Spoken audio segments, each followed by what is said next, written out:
Hey everyone, Nigel and Luke here, and welcome to Crime Zone.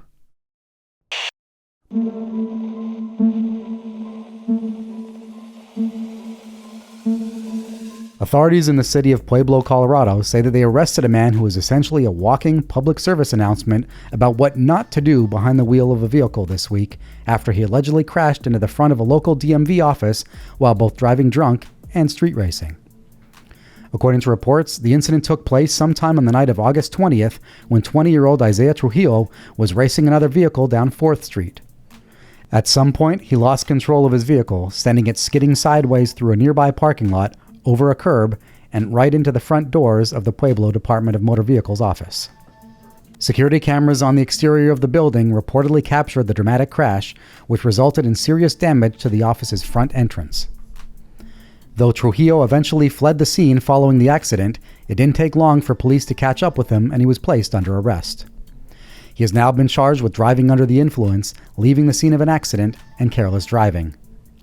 While officials say that they've made arrangements for a mobile RV office to be brought to the site so that the DMV can continue to operate during the building's repairs, representatives from the office took to social media to remind everyone about the basics of road safety. In a post on Twitter, they said, quote, "Don't speed while driving, don't drink and drive, and don't crash your vehicle into a driver's license office."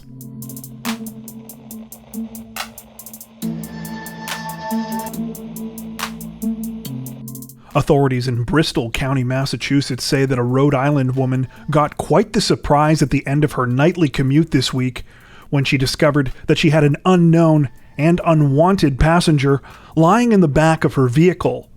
According to reports, it all started sometime late on the night of August 21st, when a woman named Amanda Keene left her home in Providence to make her routine drive to work in the town of Easton, Massachusetts.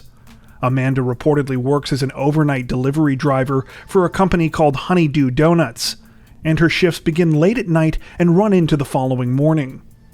As far as Amanda was concerned, that night's trip was nothing out of the ordinary. It took her the usual 45 minutes to get to work, including a stop for gas along the way. However, once she actually arrived at her job, things took a strange turn. While finishing up a cigarette in her truck, Amanda heard what sounded like moaning noises. At first, she rolled down her windows, believing the sounds were coming from outside. But to her horror, when she listened again, she realized that they were actually coming from inside her SUV. When Amanda got out to investigate, she found a visibly intoxicated, half-naked man in the back of the vehicle trying to sleep. He had slipped into the space on the floor between the first and second row of seats and was partially obscured because the passenger seats had been folded down. After making the bizarre discovery, Amanda called the police. When officers arrived at the scene, they arrested the intoxicated, partially nude man who was later identified as 21-year-old Jose Osorio. When Osorio was finally sober enough to be questioned, police allegedly learned from him that he had snuck into Amanda's SUV all the way back at her home in Providence. It's believed that he made his way inside the vehicle while Amanda was bringing in groceries and left the SUV running on her driveway. Osorio has since been charged with breaking and entering into a vehicle. Perhaps the most ironic part of the story, however, is the reason why Amanda likely didn't hear Osorio sooner. According to her, she was listening to a true crime podcast during her drive and had her headphones in throughout the 45-minute commute.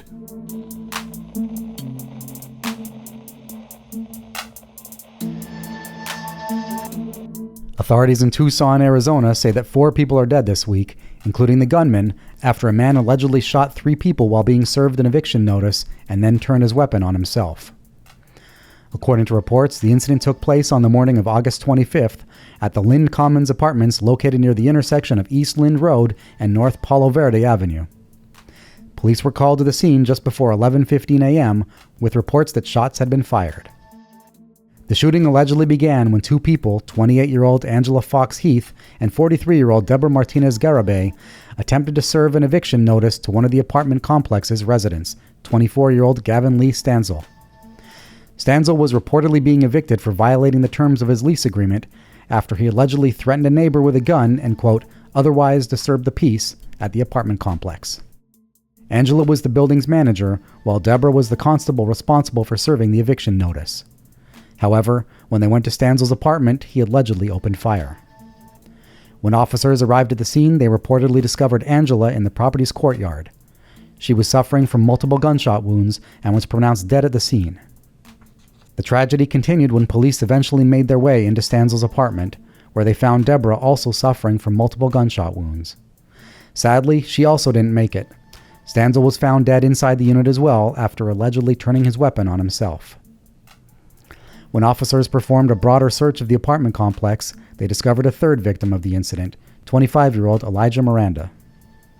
Reports do not specify whether Elijah was shot before or after Stanzel attacked Deborah and Angela, nor do they state whether Elijah was the neighbor that Stanzel was previously accused of threatening.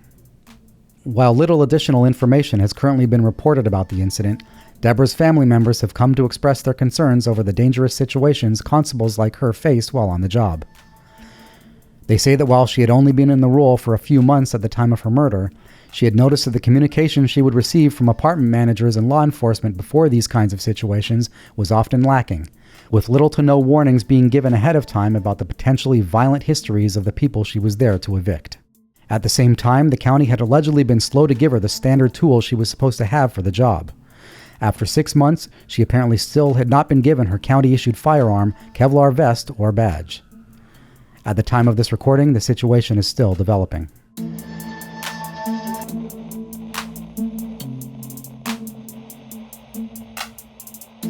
Authorities in Essex County, Massachusetts say that 4 people are dead this week, including the shooter, after a woman allegedly shot and killed 3 of her family members before turning the gun on herself.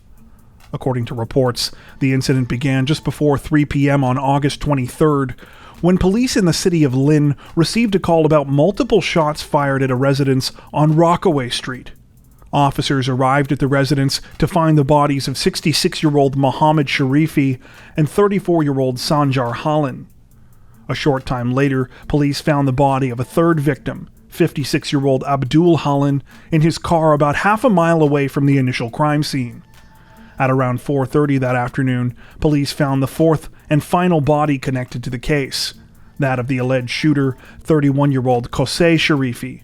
She was also found in a car, this time in a parking lot outside of a Stop and Shop supermarket on Washington Street. It's now alleged that Kosei shot the 3 men before turning the gun on herself. All 4 of the deceased are said to belong to the same family, with Mohammed being Kosei's father, Sanjar being her brother-in-law, and Abdul being Sanjar's father. As for a motive behind the brutal crime, many are currently pointing to a cryptic Facebook post that Kosei made just minutes before allegedly carrying out the shootings. In it, she accused her brother-in-law of physically abusing her sister for the past 14 years, also saying that both sets of their parents knew about the situation and did nothing. In the post, she stated, quote, "He has choked her, slapped, kicked, swore at her, and the most recent, a year and a half ago, has punched her in the face.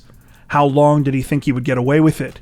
They don't realize that abuse can affect someone not just physically, but also mentally. No form of abuse is okay." Kosei ended by writing, quote, "I will not deal with this nonsense." However, despite the timing of the Facebook post, police themselves have stopped short of saying it was the motive behind the shooting. Meanwhile, some of Kosei's family members are seemingly downplaying her allegations, writing a post of their own on a GoFundMe page in which they alluded to the 31-year-old suffering from undisclosed mental health issues. That post in part reads, quote, "Our family was a victim of this scenario, and now 2 young children are fatherless. We are absolutely traumatized, heartbroken, and lost." At the time of this recording, the situation is still developing.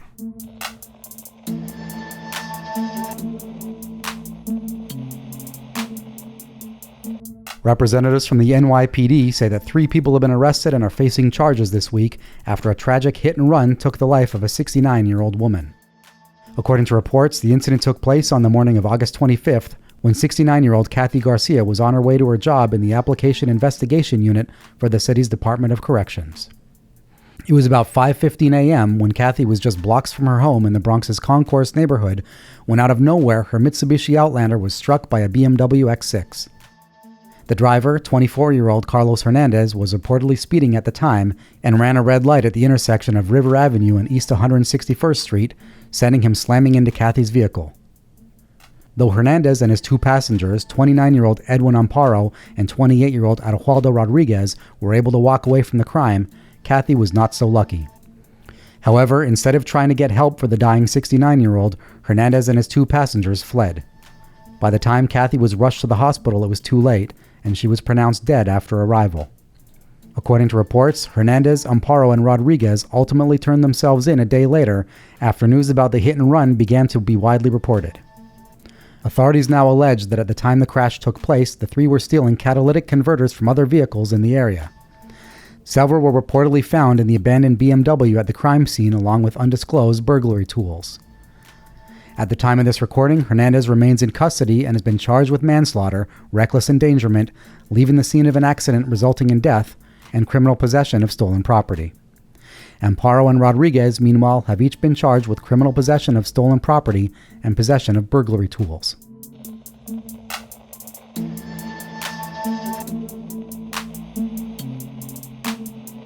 Though this next story is more crime adjacent than a crime story, strictly speaking, we decided to include it on this week's list because we thought you all would get a kick out of it, and because sometimes it's nice to include a bit of comic relief in an otherwise heavy week. Now, we've likely all heard the expression, "my dog ate my homework," at some point in our lives. But what about "the goat ate my paperwork"? Well, that's apparently just what happened to one police officer from Alabama this week, when he left his car door open while out on patrol, only to have the vehicle invaded by some unwanted guests. According to reports, the incident took place sometime early on the morning of August 26th, when Deputy Casey Thrower went out to serve civil documents somewhere in Madison County. When he returned to his car, he was surprised to find a pair of goats there. The first goat apparently wasn't much of an issue. It was standing on the roof of the vehicle and proceeded to walk down onto the hood after some time. However, the second goat was a different story. It had made itself quite at home in the driver's seat and was busy munching away on some of the deputy's paperwork. Exasperated by what was happening, Thrower tried to talk the goats out of leaving, sternly saying things like, "Get out of here," and "You've got to be kidding me." It's unclear how long the situation lasted for, but apparently when Thrower finally left, he was a few papers short from all the munching that had gone on. Thankfully, the Madison County Sheriff's Office didn't blame Thrower for what had happened, and actually made light of the situation in a subsequent Facebook post. In it, they also referred to Thrower as a goat, though in this case, meaning greatest of all time. As for why Thrower's door was left open in the first place, he said that there were a couple of reasons. Part of it is because of how many trips like this he makes in a given day, but he also says that it's because in the past, he's found himself in a number of situations where he's had to quickly flee from dog attacks. It's unclear if the dogs also had the same enthusiasm for destroying his paperwork.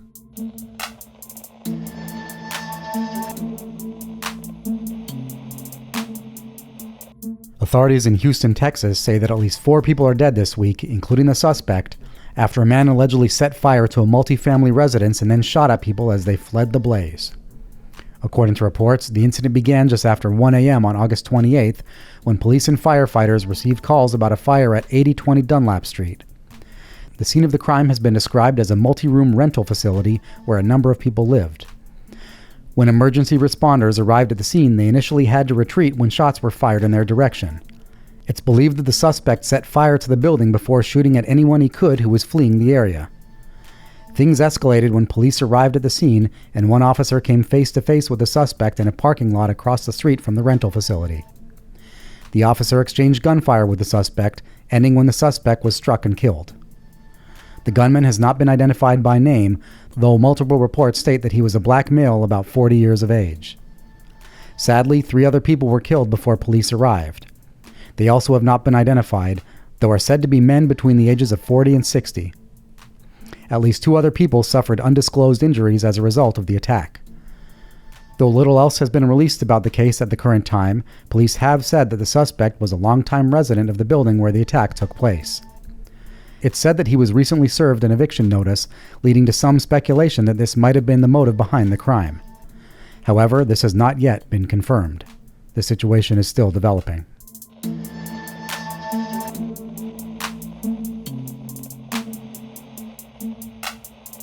Authorities in Marshall County, Minnesota say that a 31-year-old man is facing murder charges this week after he allegedly beat his ex-wife to death in front of several of their children during the middle of an argument. According to reports, the incident began sometime on August 23rd when two young boys in the city of Warren flagged down a stranger outside of their house and begged him to call 911. The boys, ages 8 and 9, told the stranger, quote, their mom was bleeding really bad and needed help. When officers arrived at the scene, they were greeted by the homeowner, 31-year-old Anders Odegaard, who was wearing just a pair of boxers and had blood on his face and in his hair. Lying unresponsive in a nearby doorway was Anders' ex-wife, 31-year-old Carissa Odegaard.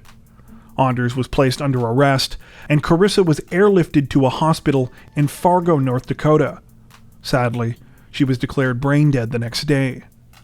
Following Anders' arrest, police conducted interviews with the couple's 5 children. 3 of them had actually witnessed the final horrifying moments of their mother's life. According to the 8 and 9-year-olds, they had stayed with their father at his home in Warren the previous night. The Odegaards were married for 10 years, but had divorced sometime in 2021. That morning, Carissa had allegedly come by to collect the children and take them to church. However, Anders did not want them to leave. An argument began in the backyard, culminating when Anders allegedly began to viciously attack Carissa inside the house. According to the boys, they had seen their father attack their mother before, but always with his hands. This time they thought that he had used either a spatula or a knife. Even more disturbing, Carissa had reportedly been killed while clutching their 2-year-old son. According to reports, Anders Odegaard has now been charged with second-degree murder. However, authorities are also seeking aggravated charges because of the alleged cruelty of the killing and the fact that there were multiple child witnesses present at the time. The situation is still developing. Before we wrap up, we'd like to take a minute to thank our amazing supporters over on Patreon. As many of you are aware, our situation on YouTube always seems to be a bit uncertain, but our patrons help to ensure that we can continue to make content like this long-term without having to worry as much about what surprises might be thrown our way. Plus, patrons also get access to 4 additional stories per week for each of our Crimes of the Week and Crimes of the Week International videos. If you'd like to help support the channel directly, head over to patreon.com/crimezone to join. You can also find that link in the description below. As always, thank you so much for watching, and take care.